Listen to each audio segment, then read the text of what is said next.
Hi everyone and welcome to episode 252 of the Mighty Whites podcast. I'm Jack, as always joined by Casey. Now then, How's things, mate? rough day at work, being projectile sick. That was fun, but made it to a safe space at least. Well, fortunately, mate, you always look like shit, so you can't tell just from looking. No, that's fine. Yeah, the washed out look is actually just my skin tone. But yeah, I think it's the run-in that's finally broken me. Yeah, and well, it seems to have had a bit of an adverse effect on a few of the teams, but so far not us, because we're going to wait and do it in a more spectacular manner later. Points at head, smart like wrestler. So we'll start with Leeds on Saturday, 2-0 win away at Plymouth. I did watch this game, but Casey, you probably got a better watch of this game because I was quite busy this weekend. Yeah, it like many Leeds games this season, it started great, and then as it progressed, it got more and more nervy. So I mean, I suppose it got to that frustrating point where, especially in the second half, we weren't connecting as many passes as we should, and probably not causing them as many problems as we should with that team that was out there. But I can't say they really gave us that many scares either. No, when you're thinking about like saves Millie had to make, like the best things that he did was he dealt with crosses better than normal, which were Everton's on goal, and probably it might well be that the hardest save he had to make was that sort of driven cross that went on target, and I still don't think was a shot.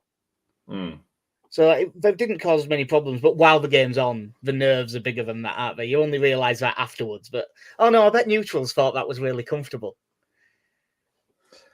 Yeah, it was... It's the frustrating thing of, again, you score early on and you're just like, here we go. We'll be all right now.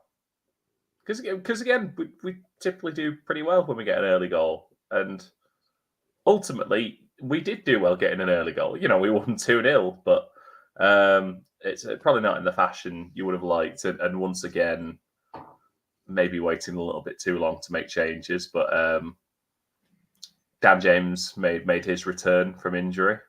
Looks really fast. I think Connor Roberts came on and within about 11 seconds was our most attacking player. So I think he came on with about 10 minutes left. We had a throw in and all of a sudden he just comes bombing on the right and saying, like, let's take it easy, lads. Come on. Well, the only one who probably hasn't played enough football to need to take it easy is Connor Roberts. Yeah, you said we got the early goal.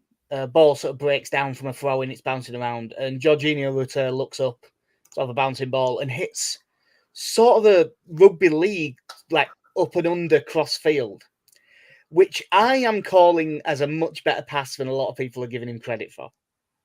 It's not blade of grass perfect, but it's really good vision to pick the space out. And it has to be said, there were Jesse Marsh levels of space on the far side for Willie Gnonto.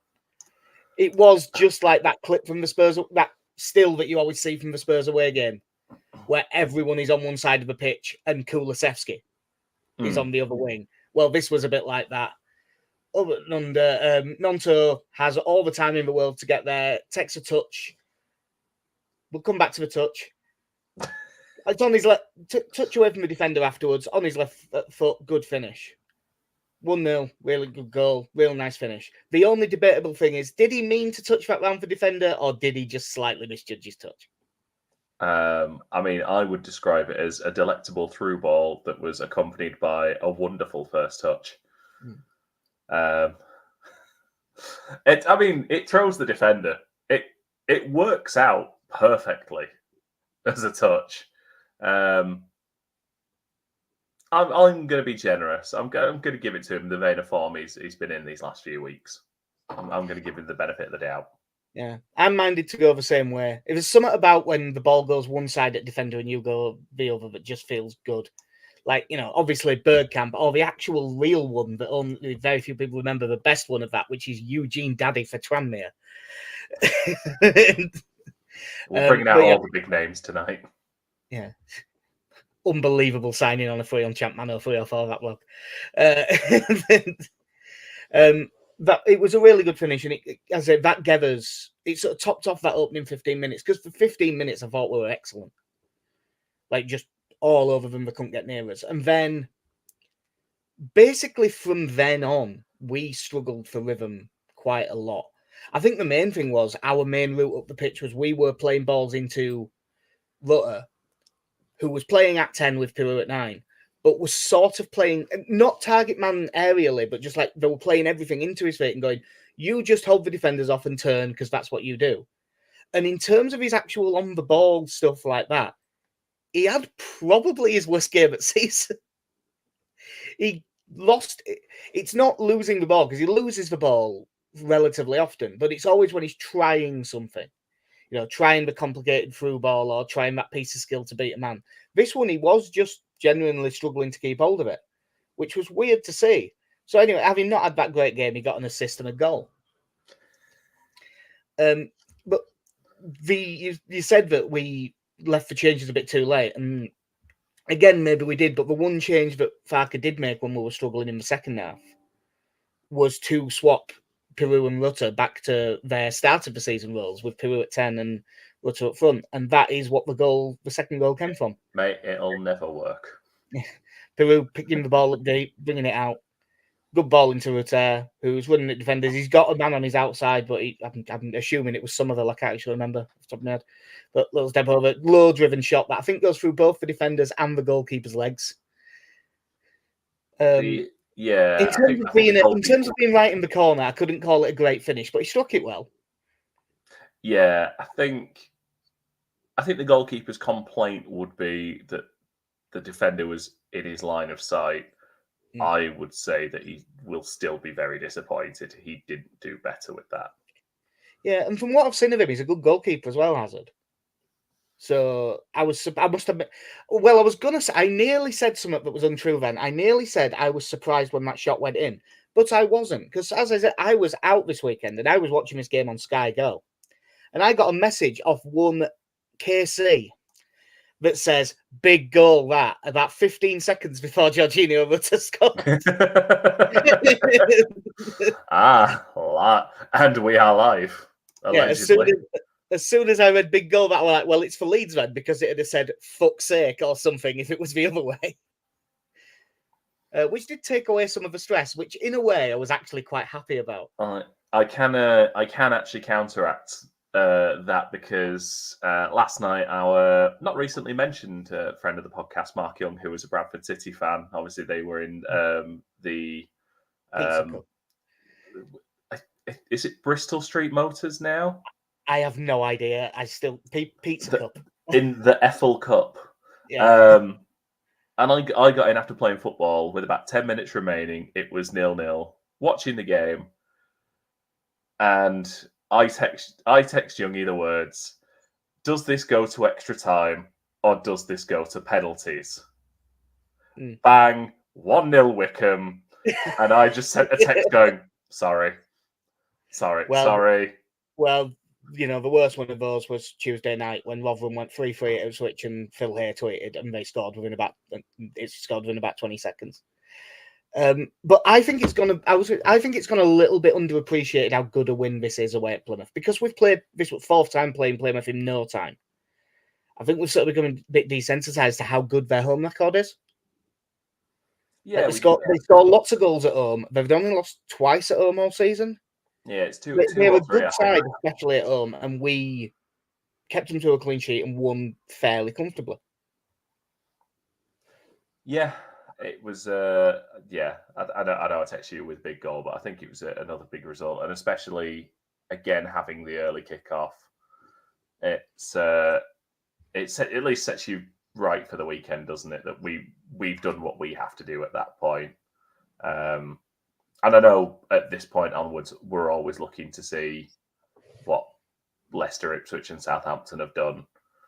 And I include Leicester in that purely because we still obviously have to play them. I think if we didn't have to play them, I probably wouldn't. But they're the one of the three that I'm least bothered about. Oh, yeah. But yeah, it's one of those things where I fully get Farke's complaints about having an early kickoff against away to Plymouth, but it's one of those. If you get the result, it's a good win. It's a trip that's out of the way with. It puts you in a decent stand. Puts you in a decent position for sort of that game week at least. Yeah. And obviously getting that early result put the pressure on, but Southampton got an even early result because they won 2-0 at West Brom on the Friday. Ipswich won 2-1 at Swansea, but Leicester did blink. 2-1 defeat at home to Middlesbrough. And then the two games in hand got played Tuesday night. As we've already mentioned, Ipswich won 4-3 in the 129th minute or something. 90th minute. People who actually watched this game, which I didn't for my own stress levels' sake, said that Rotherham were a bit unlucky and probably deserved to get something. And for what I think that the Ipswich end have been saying basically the same thing. But Hull City did win 2-1 at Southampton. Good lad. Well done, Louis Coyle. Yeah. I don't know if he played. Well done, Louis Coyle. Yeah. And well done to Mike Wallace from my uni for being a Hull fan. Congratulations. But that puts us actual second now because there's no games in hand anymore. Level on points with Ipswich, 2 ahead of Southampton. We've got 14 better goal difference than Ipswich, so we have got, goal difference wise, you would expect us to maintain a better goal difference unless we really collapse, which is possible because there's always something like that happens.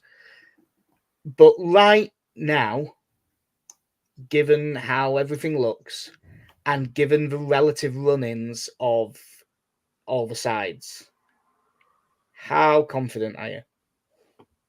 I'm feeling fairly confident. I think we said a few weeks ago now that there's not many teams I am particularly worried about playing in this division. Not to say that, again, we're just going to win every game because it's the Championship. We will lose to Millwall or someone. It's going to happen.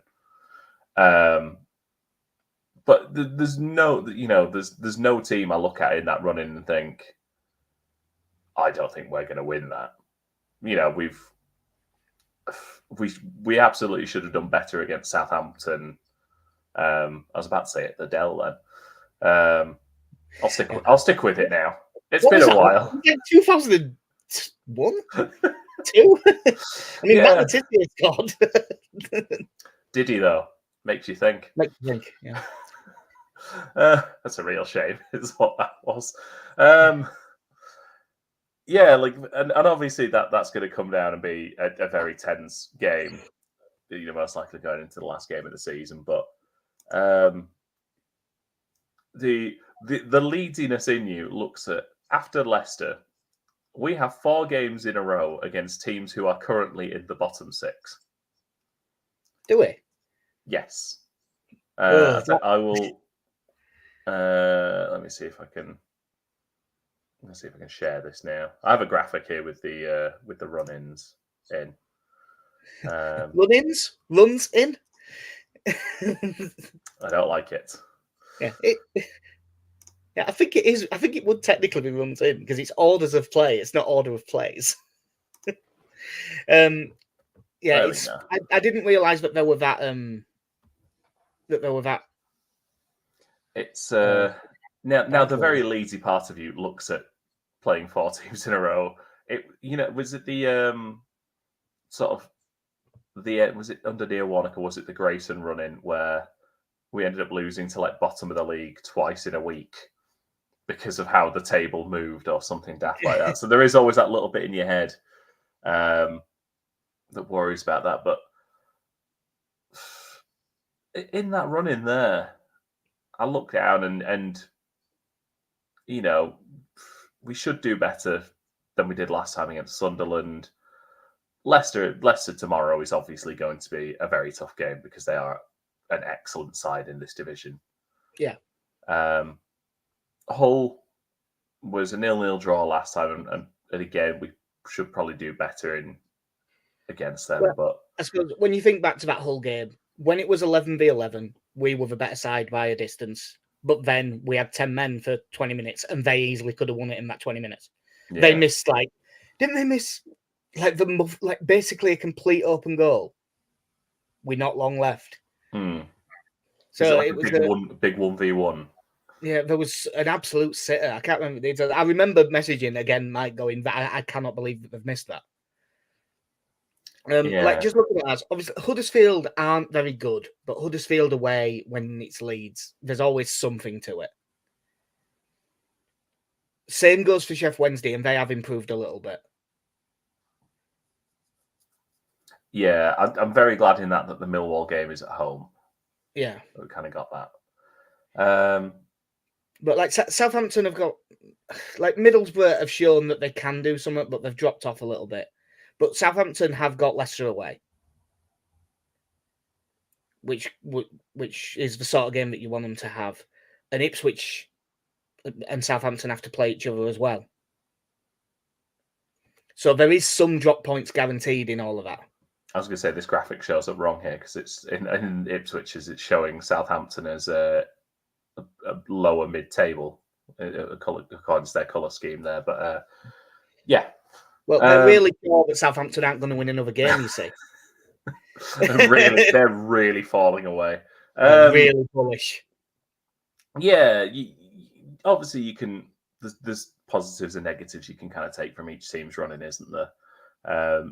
Ipswich only have two games against any teams in the top six, and they'll win them all with 232nd minute goals or whatever it is at this point.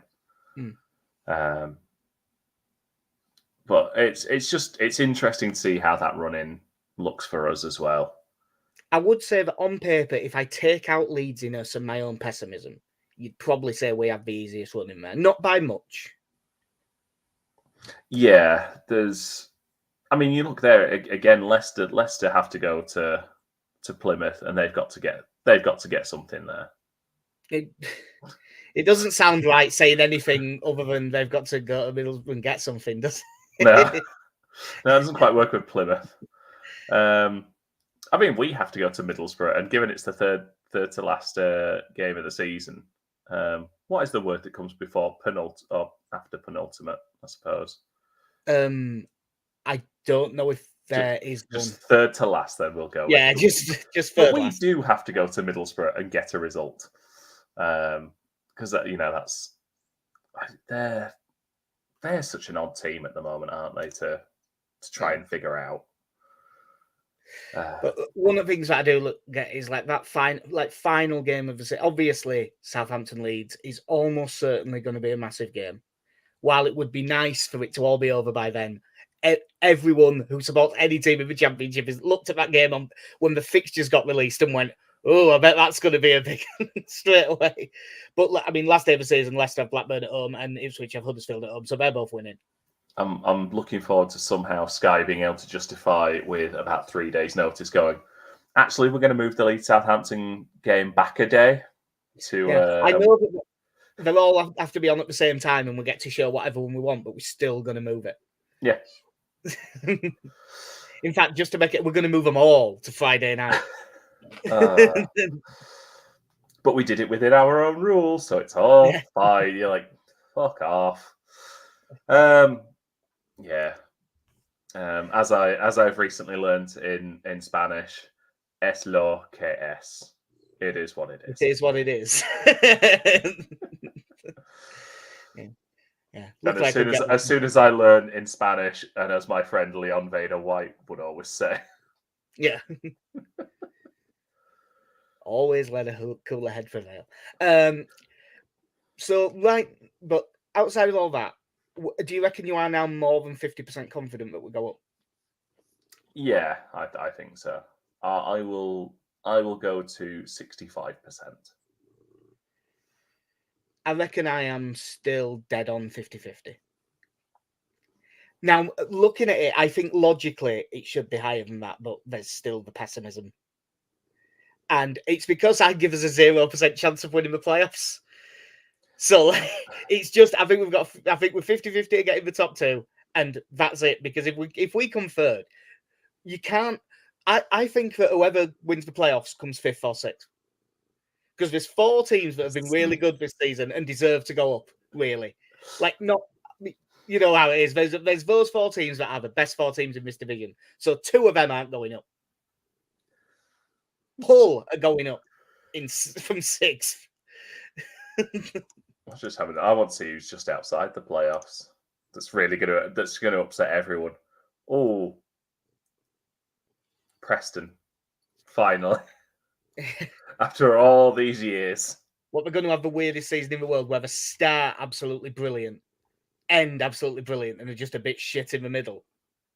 They are 9th in the table with -8 goal difference. Yeah, they're a weird side this year. Yeah, I keep picturing Bart and is it Rod Flanders? I think in the mini golf tournament, but with Leeds and Southampton's badges over the faces. We have decided we are equally good. Yeah, we want to call it a draw, man. Just call off the playoffs just for a year, and just send all the relegated teams back up. Yeah, I have to bring it up. Did you watch Monday Night Football with Vibes Man? I did, yes. I did. Have you got anything you want to say about it? Because I didn't watch it on purpose. Because it was for the same reason I never got round to listening to that podcast that he did. I just couldn't bring myself to listen to the bloke speak for an hour. No, it was very frustrating to watch because I know it's not the forum for it. But if you have a manager there talking about their tactical philosophy and someone doesn't say, so why didn't this work at Leeds? Was it a monologue rather than a conversation? Yeah, and look, I know that's not the job of Jamie Carragher to do that. It kind of is, though. No, if it was Gary Neville talking about his tactical philosophy at Valencia, he'd ask the question then. But because it's that really frustrating thing of, I get it, they're a guest there, so you're not there to humiliate them or anything like that. But it's a perfectly legitimate question. Like, if you're sat there talking about I think there's the graphic and it just popped up on my YouTube actually, and it literally had the words Jesse Marsh masterclass from Monday Night Football, which is honestly, I think it's there just to wind up the Leeds fans.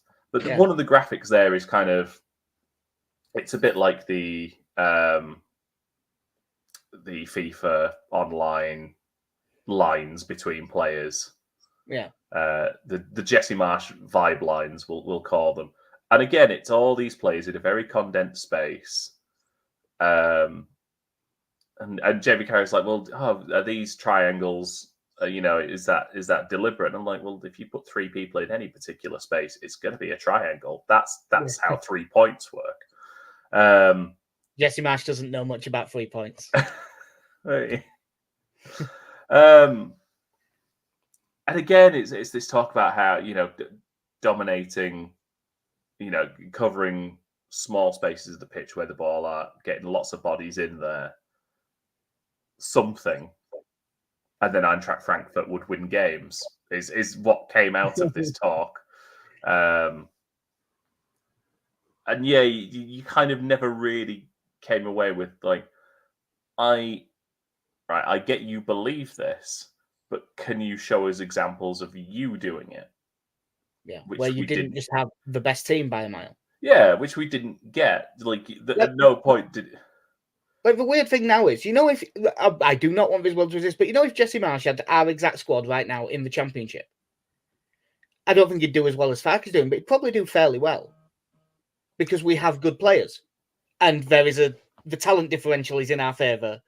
So if you had an end-to-end game like that, we may well come out on top quite a lot. But it doesn't work if you are not one of the better sides on paper. Yeah, it was. It was a frustrating thing to. I sort of made myself do it because I wanted to.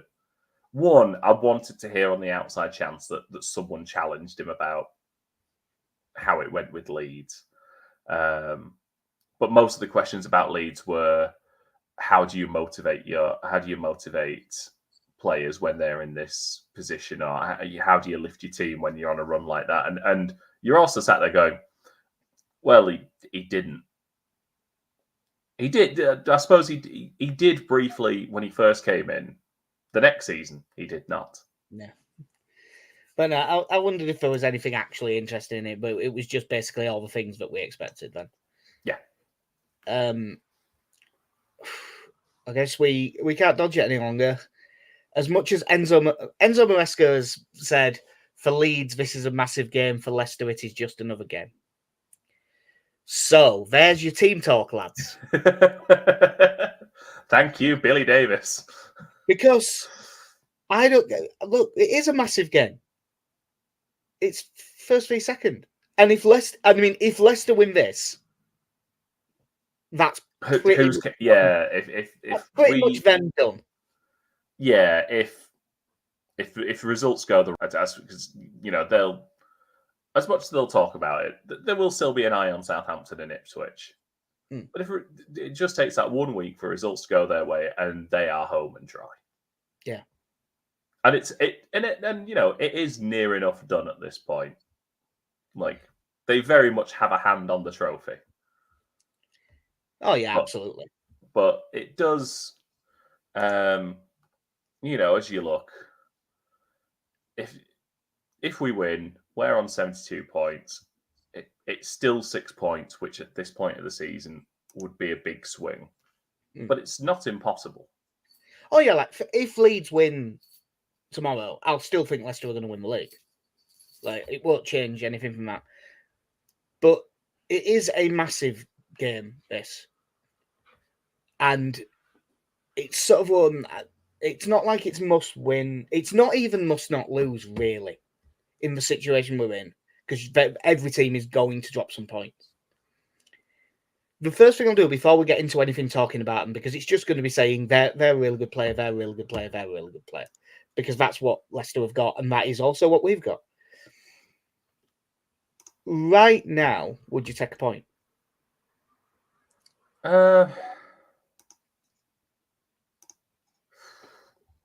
No. Like you say, because I don't know, actually. If I'm thinking about this completely logically, if we took a point now and then you looked at the next 4 games we have, where feasibly, if you're playing 4 of the bottom 6 and you're a team in our position, there is a realistic chance of getting 12 points from that. Yeah. And we got a point from Leicester. It's not bad, is it? From 5 games. No, like, we've been good enough at home and our form is so good that I would be willing to take the bet of, no, you play the game, go to win. But I'm not going to be sad if we get a point. If we get a point, it stops us dropping to 4th this weekend. Unless Southampton win literally where it would literally be 13-0. Like, we would get, because there is a thing of this where even if we play all right, we lose because Leicester are good as well, and we come out the wrong end of a decent game. And then, not surprisingly, Ipswich win at home to Birmingham and Southampton win at home to Millwall, and suddenly you're 4th, and you feel like, how the fuck have we won 8 games in a row when we're 4th? But it is a bit like that. So if we got a point, I would not at all be disappointed with it. But current form, we are playing well enough to feel like we've got a decent shot at winning. I'm actually going to have a look now, because I'm curious if the bookies have got us favourites for this, because I think they probably will. Oh God, we're 21-20. You can get 12-5. That's just at one bookie, 12-5 on Leicester. So you can probably get 5-2 on Leicester if you chop around, and that feels like quite a big price. Because Leicester's, like, we're the best home side in the league, but Leicester are the best away side in the league as well. I think they were last I checked, and I haven't checked for a while, but the only games that they've lost since have been at home. The mega powers explode. So it's a huge game. This they will start with a 4-2-3-1, but Pereira will probably step up into midfield. James Justin will go across and make a bit of a free. Pereira going in will help Winks cover midfield, which will allow Dewsbury Hall to really push on. They've got really good wingers, obviously, because they've got Steffi Mavididi's pretty good, but it's that Fatawu who's been playing absolutely brilliantly. And he looked really good against us. Fatawu has, I believe, already hit 24 big chances created this season, which beats Ryan Giles' record from last season, which was the most ever. And Wow. Rutter's like two behind him. Yeah, it is. They are the two best creative forces in the league. I'm just looking at they lost 2-1 to Middlesbrough last time out, and I think the fairest thing to say is they were truly FM'd. Well, you see, the only game that I actually watched at the weekend was the Leeds game because I had loads on. Yeah, as I look here, and the only stat that lets Leicester down is they had 24 shots, only 2 on target. They lost 2-1 to Middlesbrough, who had 5 shots, 2 on target. Leicester 72% possession, 696 passes to 289, 12 corners to 4. Just could not finish.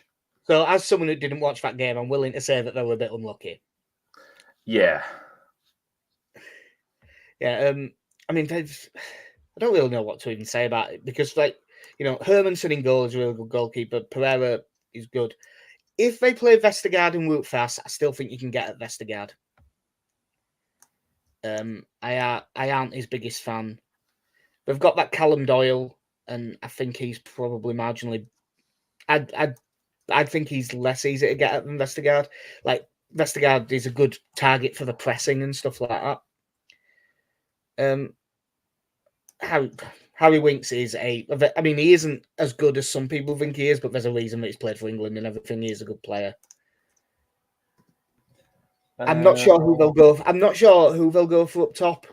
I know Vardy scored recently, so it'll probably be him. But they've also got Daka. Iheanacho will be fully back and everything from AFCON. They don't have Ndidi though, and I can't remember the exact stat, so apologies, but their win record with Ndidi is absolutely ridiculous. And of like the 5 games they've lost, 4 of them were when Ndidi wasn't playing. So that's something that we can look at to help us a little bit. They've also lost Cassidy out of midfield because he's gone back to Chelsea. The game at Leicester, is it now, sort of at this point of the season, as we look back, is that one of Joel Perou's best performances? Because I feel like he played well. I think it's off the top of my head, it's definitely his best off the ball performance. Yeah, because I think that's one of the things. It's one of the things we were really worried about going into this was that Peru might get a bit lost in this game, playing against a team that's going to get the ball forward quickly, and it might just pass him by. And if I remember rightly, that game we basically just camped in their third, didn't we, and just kept winning the ball back. Yeah, it was.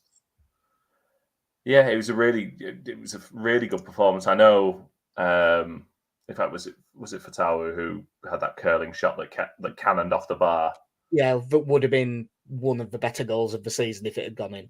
Yeah, but it was a really good performance. Was that? So again, you just hope we can kind of hit that again because I think there'll be obviously now we'll have the few changes in there from that game. Obviously, no Strauch. Again, I suppose it now comes to you're not going to drop Nonto with the form he's in. We can't really make it. Unless someone's got in, and since the press conference there wasn't anything in the press conference. Unless someone's got injured that we don't know about, there won't be any changes. Yeah. So yeah, it's going to be the same team again. What is it? 8 straight wins now? Oh yeah. I believe in the league. That's 8. Yeah, we've won every game in the league in 2024. I don't see why we can't do that till the end of the season. Just win every league game. I see why the championship is. 14 wins. You don't even get that on like Football Manager, really. No. I was just looking. It looks like they have pretty consistently been picking Dennis Pratt as the number 10, which I mean, he was really. I haven't seen as much of him this season. He didn't really kick on the way that it looked like he was going to at one piece. But I suppose the most creative threat comes from Dewsbury Hall anyway. And they have been picking Daka, but I think that they might go with Vardy because Vardy loves playing us.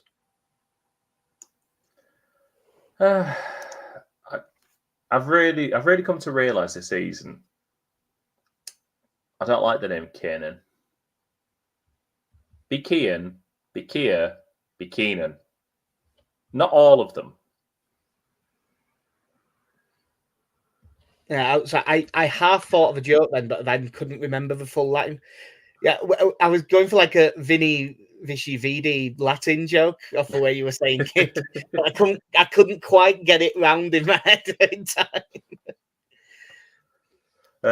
Yeah, he's like just had the time of his life this season, I imagine, football-wise, as Kane at Dewsbury Hall. Yeah, well, I'm just glancing at who scored now, which I think does include the cups, but he's started 30 games. He's got 10 goals, 12 assists. It's a solid season, isn't it? Yeah, and that Fatawu has 9 assists, but it sounds like he should have had a lot more than that.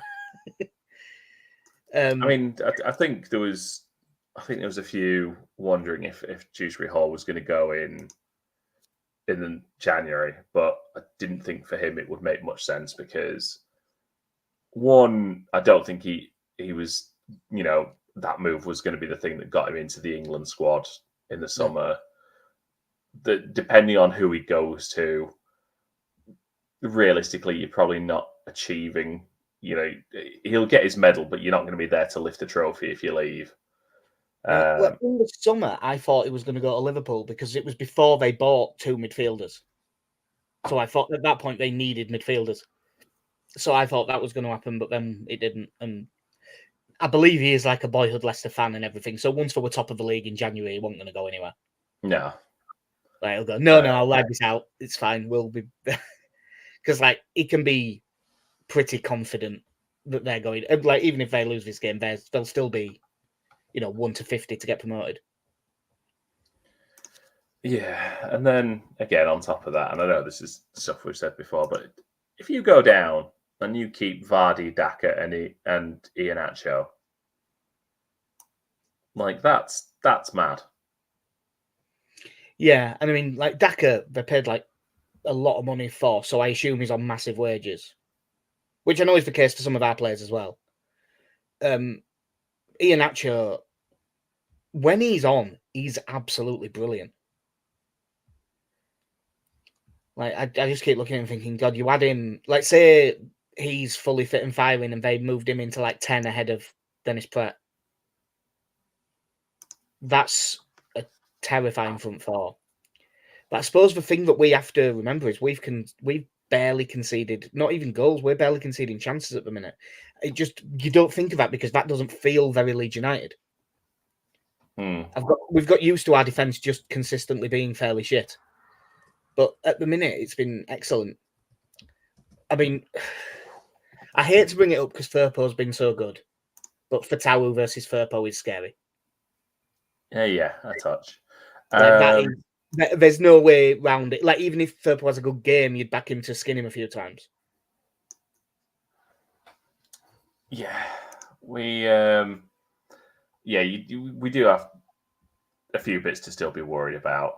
I'm worried about Firpo as well, purely because I'm saying this now, and this is in the grand scheme of things for Junior Firpo, still a decent performance.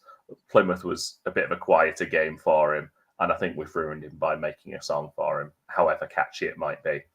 A non-ironic song. Yeah. We had songs, but they weren't very nice.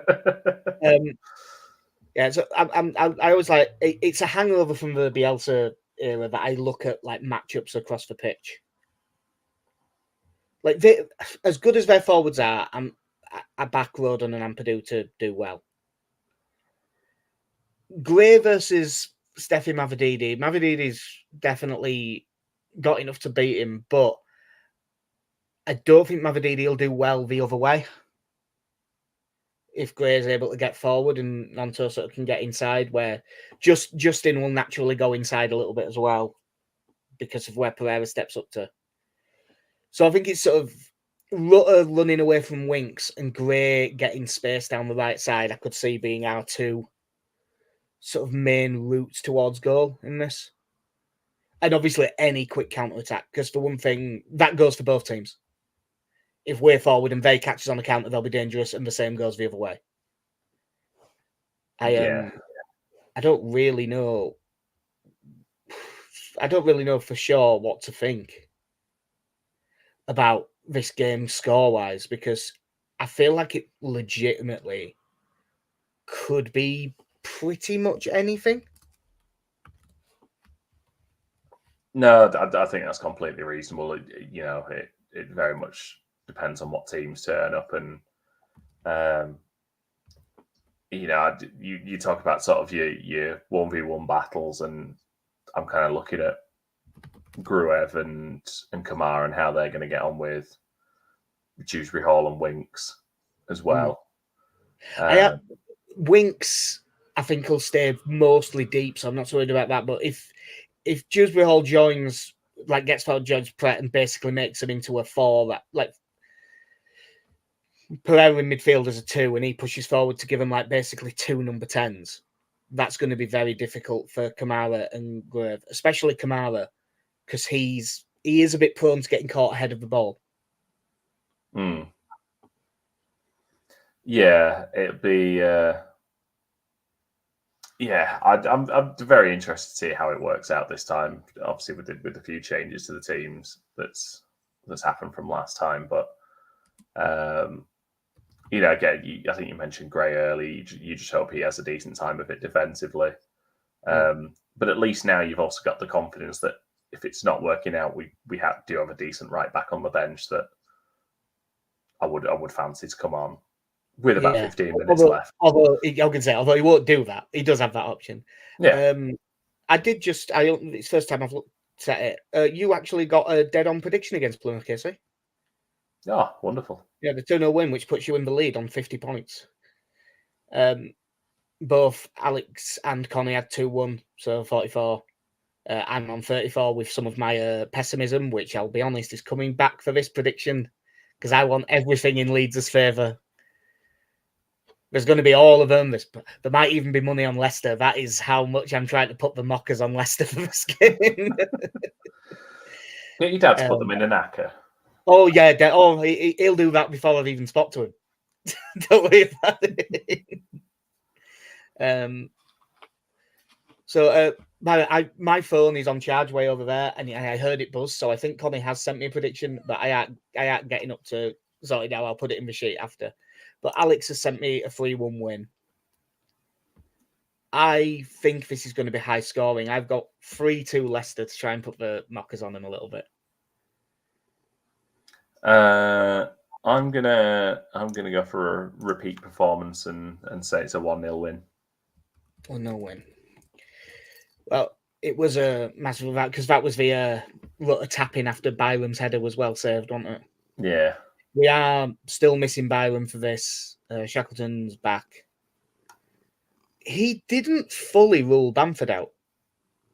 He made it sound a little bit unlikely, but he didn't fully rule him out. But I would assume that even if he does sneak on, it'll be on the bench. Was it before the Plymouth game? I think he'd originally said 10 to 12 days, which I think we were all fairly happy with given Bamford's recent injury records. But yeah, I'll be happy with the team we'll be putting out because aside from Bamford, it's going to be the same as it has been pretty much since January. Yeah. Well, that will do us for episode 252. Is the Chelsea game Wednesday next week? It is, isn't it? It is, yeah. God, it's with that far in the FA Cup. It's Chelsea. I could not give a fuck about that match. I keep forgetting it's even a thing. Yeah. It does mean that we'll be back before that game. I don't know. Probably Tuesday, because I'm working until like midnight on Monday. So Tuesday sounds like probably the best bet. But Yeah. we'll have to see what happens with people's work schedules and stuff like that, because it might just be a tweet out predictions job. But yeah, that is it for 2. Oh, Charlie Allen's going on to York.